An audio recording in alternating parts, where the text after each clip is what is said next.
اللہ کے رسول صلی اللہ علیہ وسلم نے فرمایا یتبع المیت ثلاثۃ،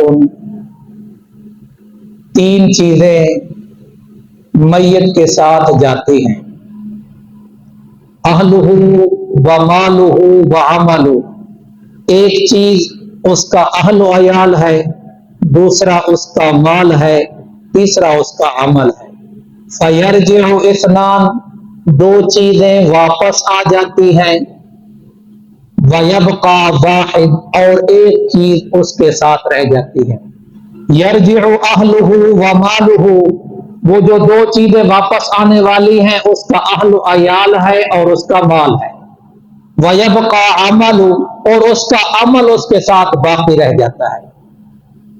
سب سے پہلے تو جو حضرات تشریف فرما ہیں وہ اس چیز کو دل دماغ میں بٹھا لیں، دل کی گہرائیوں سے اس بات کا اقرار کریں کہ اللہ کے رسول صلی اللہ علیہ وسلم کا ہر ارشاد حقیقت پر مبنی ہوتا ہے اور نصیحت آموز اور نصیحت سے بھرپور اور معمور ہوتا ہے۔ یہ ہر مسلمان الکلمہ پڑھنے والے کے لیے اس کا اقرار ضروری ہے۔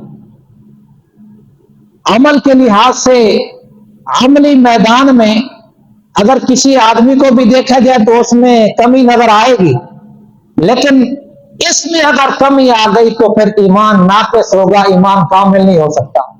کس چیز کا اقرار کرنا ہے کہ میرے آقا صلی اللہ علیہ وسلم نے جو ارشاد فرمایا اس میں نصیحت ہیں اور اس میں حکمتیں ہیں۔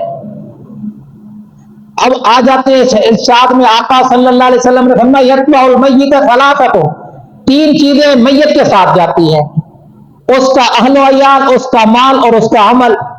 آپ حضرات نے جب سے ہوش سنبھالا، جب سے دیکھا تو اس کا مال تو میت کے ساتھ نہیں جاتا، اور میں نے پہلے بتا دیا ہے کہ آقا صلی اللہ علیہ وسلم کا ہر ارشاد حقیقت پر مبنی اور نصیحت آموز ہوتا ہے۔ آقا صلی اللہ علیہ وسلم نے جو ارشاد فرمایا ہے اس ارشاد کا مقصد یہ ہے کہ جس زمانے میں میرے آقا صلی اللہ علیہ وسلم کے اوپر وحی نازل ہو رہی تھی، قرآن نازل ہو رہا تھا، اور اس سے پہلے کا زمانہ اصول یہ تھا کہ ہر میت کے ساتھ اس کا مال بھی لے جایا کرتے تھے۔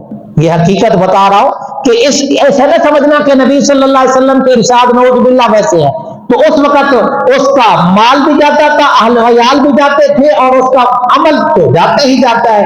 دو چیزیں واپس آ جاتی ہیں، مال اور اس کا اہل و عیال، ایک چیز باقی رہ جاتی ہے، وہ اس کا عمل ہے۔ عام طور پہ لوگ کہتے ہیں جی دنیا کی محنت سے مال ملتا ہے اور اعمال صالحہ سے آخرت بنتی ہے، اس کو بھی ذہن سے نکال دیں۔ اللہ کی ہر بات سچی ہے۔ اللہ قرآن مجید میں یہ ترغیب دے رہا ہے کہ انسان عمل صالحہ سے دنیا بھی بنتی ہے اور آخرت بھی بنے گی۔ اعمال صالحہ سے ساری جتنی انسان کی دنیا کی ضروریات ہیں اللہ تعالیٰ نے اس کو اعمال صالحہ کے ساتھ دیا ہے۔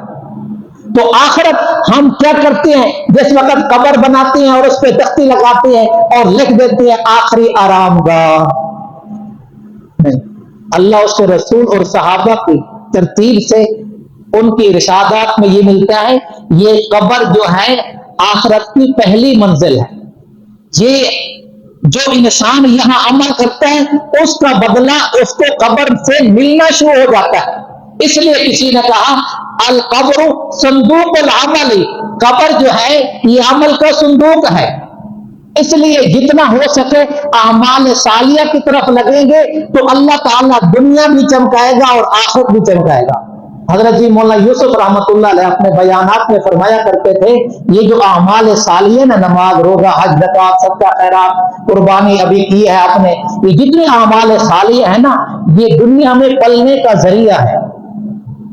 اللہ اس سے دنیا بھی بناتا ہے، آخرت تو بنے گی، دنیا بھی بنتی ہے۔ تو اللہ تبارک و تعالی موت سے پہلے موت کی تیاری کی توفیق نصیب فرمائے، اس سے پہلے کہ یہ ظاہر کی آنکھیں بند ہوں اللہ من کی آنکھیں کھولنے کی توفیق نصیب فرمائے، اس سے پہلے کہ لوگ ہمیں غسل دے، ہمیں غسل توبہ کی توفیق عطا فرمائے، اس سے پہلے کہ لوگ ہماری نماز پڑھیں اللہ تعالی ہمیں نماز کی حضوری نصیب فرمائے، اس سے پہلے کہ لوگ ہمیں قبر میں رکھے، اس سے پہلے اللہ کے ہاں شرف قبولیت نصیب ہو۔